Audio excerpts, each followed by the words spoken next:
מודה אני לפניך, מודה אני לפניך, מודה אני לפניך, מודה אני לפניך. רוח חי וקיים, רוח חי וקיים, רוח חי וקיים, רוח חי וקיים. מודה אני לפניך, מודה אני לפניך, מודה אני לפניך, מודה אני לפניך. רוח חי וקיים, רוח חי וקיים, רוח חי וקיים, רוח חי וקיים. מודה אני לפניך, מודה אני לפניך, מודה אני לפניך, מודה אני לפניך. רוח חי וקיים, רוח חי וקיים,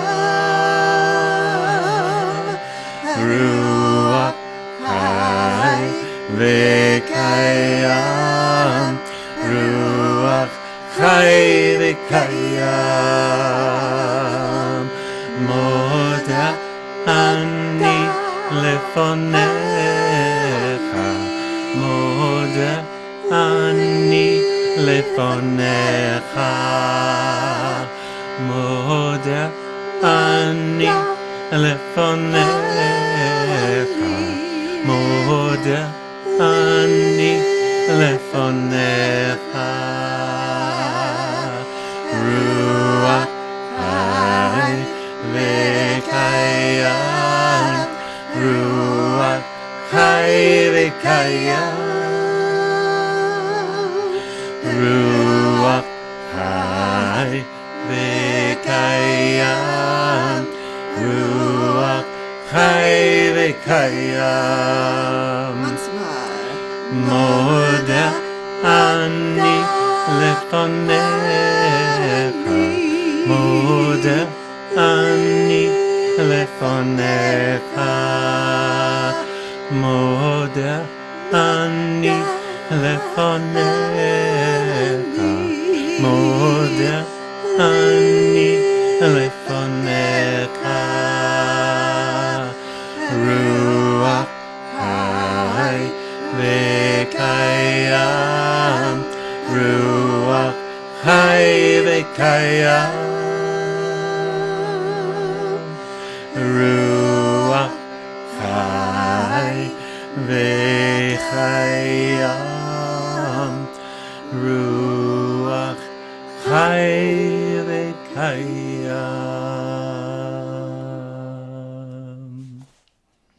Yum. That was very yum. Welcome, everyone. Welcome. So, yesterday was Rachmel's birthday. Look at it. And he's still 70 years old. My still goodness. in the glow. We're still glowing. Yes. He's still glowing. It's still his birthday. I'm claiming this is the new 70. This is what 70 what 70 can look like. And So we're feeling very grateful today. You know, you never know. A COVID birthday is just different. It's We just had a a different one different, planned. We were going to go different. stay at Yeah, yeah, a yeah, Sunrise yeah. Springs and all that. But yeah, But it was even better that we just got to be together and read all the appreciations that so many people sent in for me. Oh, and I cried and I cried. And it was great.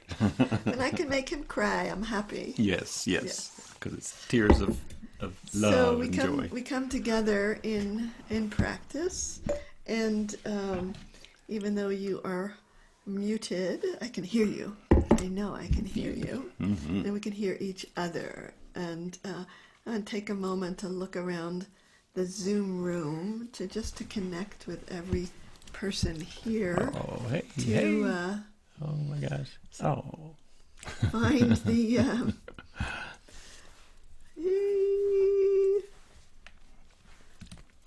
to see that that spirit shining through.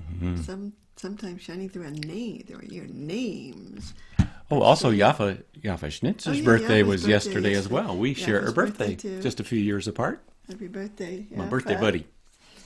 Thank you. It was a really remarkable, extremely love-filled day. Oh, yes. I was there with you. I know, from the minute I opened my eyes till I went to sleep exhausted from all the energy of All the love. And Shelley Hebert is joining us for the first time. Oh, Welcome. wonderful. We're kind of have A bear. community. If you're from South happening. Louisiana, And it's Toba is a here, bear. yay, too, yay. I got engaged. What? Who said that? Me, Zach. Zach! Oh, Mazel Tov! Wow! Wow, let's celebrate. We can Woo! celebrate with the Song of Songs, I think. Yeah, this is your text for sure. You and your beloved. So I want to begin our practice with the Love at the Center chant for the week. That says Aj hamelech bimsibo nirdina tanrecho. So when the king, who is God, who is the divine force, lays down beside me on this couch that is mine here, something happens to me, and it says my perfume, my nerd, gives forth. It gives off its sweetness, its fragrance. And I want to say, it's like I'm always looking at different commentaries for the phrases and to be informed by them. And there was one today that I saw that said, I think it was from the Zohar, that it said, "Nirdin natan recho," my perfume gives his sweetness, meaning God's sweetness. It meaning that when I experience that divine kind of beauty or kind of sense of mystery in the world, something inside me is unlocked. And what is unlocked is actually the fragrance of God that has been in me all along, the essence of the divine, which is unlocked by this world. And then it gets to waft forth. So the practice is to allow a sense of awakening or arousal from my experiences in the world. And the Song of Songs uses the sexual arousal as a metaphor. As when I'm glimpsing something of the mystery of life, the idea is, how do we become receptive and responsive and lean into the experience? And what I say is, let the juices flow, let down my defenses, and to become both receptive and responsive. And so my faith is that when I take words like this and embody them, really kind of let them penetrate inside me, then this is how I want to live. I want to live, by putting down some of those defenses which I have built so, I don't know, assiduously, and this week, as I face that challenge, as I make a commitment to be receptive and responsive, what I encounter are the blocks to that, the places in me that have been traumatized in my life. Right. And then it becomes my work to clear out all of those places of trauma. And then I have to find lots and lots of tools to do that trauma work. And all of us have in some ways been traumatized, and when we do, our hearts shut down. There's some way that we are not, completely receiving what's there, and so we can't respond to it. So I like to chant this with just a sense of my commitment to the path of love, to be able to say, okay, when, I'm going to allow myself to be touched. And there's, so many times that, if I won't allow that touch to happen, I can't respond. But so first I need to become receptive, both to the beauty of the world and also to what's difficult, to be able to let it all in and know that there is something that will be unlocked in me that will form my response, my way of putting forth the divine fragrance that is in me. And hopefully that will have an effect on the world, will be inspiring to others to also unlock their truth, their essence. So let's, so sometimes, when I'm going to do a chant, I know that there are obstacles, there are obstacles to my feeling it all, there's obstacles to my being touched by the world because of the way that, I built up my defenses. So when I become aware of some of those places in me, I do something that I call laying it on the altar of the chant. So here, like this week, I've sort of been aware of some old trauma in me that is that makes me just less alive, and I'd like to put that on the altar. And so I want to ask everybody to sort of look into your own heart to see, what is it that keeps you from being completely receptive to the blessings that God is giving us right now. And sometimes those blessings come in very strange forms. Never know. Never know. And we lay that obstacle or resistance or defense on the altar of the chant. And then let the power of the chant work to soften, to dissolve, to clear whatever it is that is keeping the flow of love from happening through us.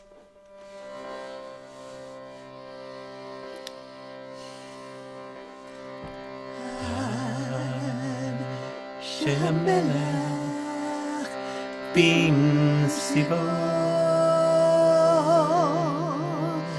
Nirdi Natan Recho Ad Shemelech bin Sibo Nirdi Natan Recho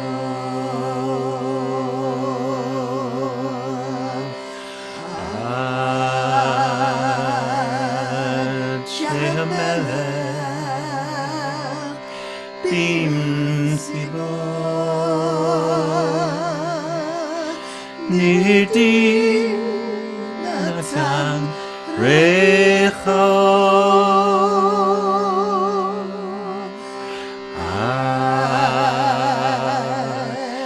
Shehamelech Bimsibo Nirdi Natan Recho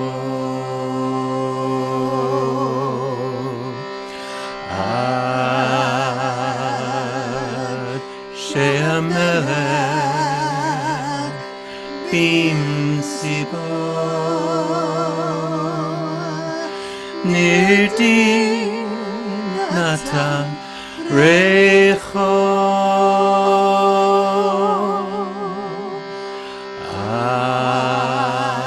Ad Shehamelech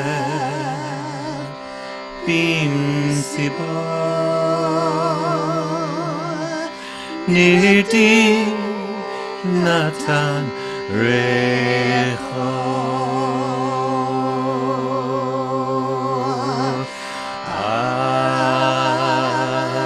Ad Shehamelech Bimsibo Nirdi Natan Recho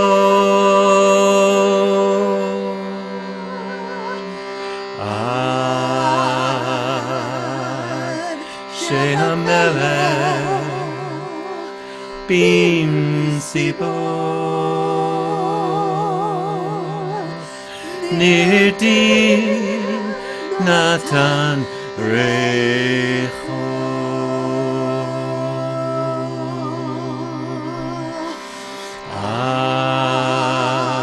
Ad Shehamelech Bimsibo Nirdi Natan Recho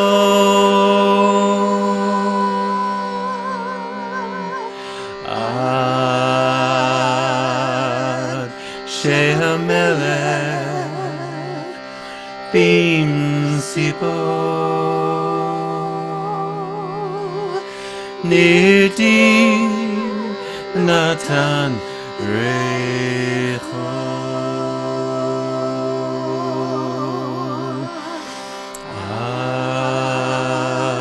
Ad Shehamelech Bimsibo Nirdi Natan Recho Ad Shehamelech Bimsibo Nirdi Natan Recho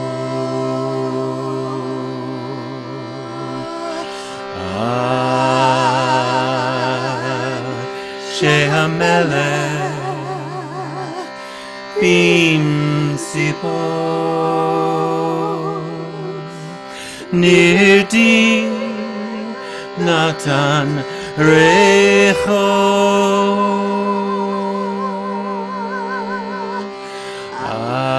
Ad Shehamelech Bimsibo Nirdi Natan Recho.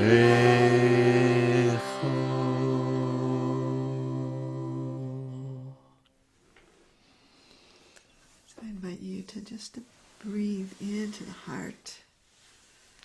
Imagine the breath coming into the heart and softening some of the hard places.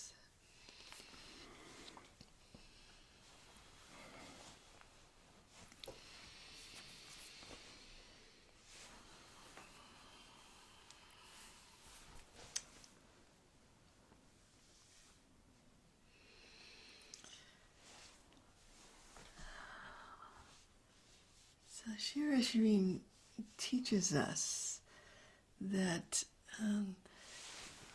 that it's not an option to shut down. And any places in us that we have shut down, we need to open up somehow to find the way to do that. And it's like when we go through difficult, traumatic things in our lives, I always feel like we come to a crossroads, and at that place, we can either shut down or use the very same thing to awaken. And I think, kind of one of the reasons I wanted to become a rabbi is because I wanted to be with people at that crossroads, because it's like a place, that's terrible, but also has like such incredible potential to it. And to be able to say to life, to God, I want to use everything for awakening. Even this, whatever it is, I'm going to use it. So I don't say like, oh, it happened for a reason. I don't say that. I say whatever it is, it's a powerful force. I can use it either to shut down or to awaken. And at that crossroads, if I can feel myself, held in community, if I can feel myself supported, I can make that choice to use what is difficult for the awakening. Not only difficult, whatever it is, to use it all for awakening, and to say, okay, whatever you got for me, God, I'm going to use it. So this idea of awakening is a commitment, really, because it's easy to fall into the habit of shutting down, and it really takes a kind of a force of will, I guess, to be able to say, no, I'm going to use this, whatever it is, for my awakening. So I wanted to bring this chant that I call Awakening the Heart, and the code word for the heart in this chant is Yerushalayim, Jerusalem. So Jerusalem is considered, kind of geographically the heart. And there is an idea of Jerusalem, the Jerusalem of that's out there, and there's the Jerusalem that's in here. So when we say hitorri, we are saying we're speaking to that place in our heart that might have been shut down or might just habitually shut down, and we're saying, no, use this to awaken. Kumi Yerushalayim. Oh, rise up. Maybe it's even that fragrance of God that is in us. Rise up in response to the world, in response to whatever is. And I if we were together in person, I would do this as a dance. It's a great kind of Israeli style dance. So feel free. Feel free to dance. So, but it's like as we're chanting out, but we're chanting in, and we're looking at that place in our hearts that that is sort of sagging down inside us, that's hiding, and giving it the word, it's great, the great word encouragement. I'm always looking for encouragement, which has the word heart in it, right? Yeah. So I want to speak to that heart place and say, rise up, give forth the sweetness of God that is in you, in response to whatever life gives us.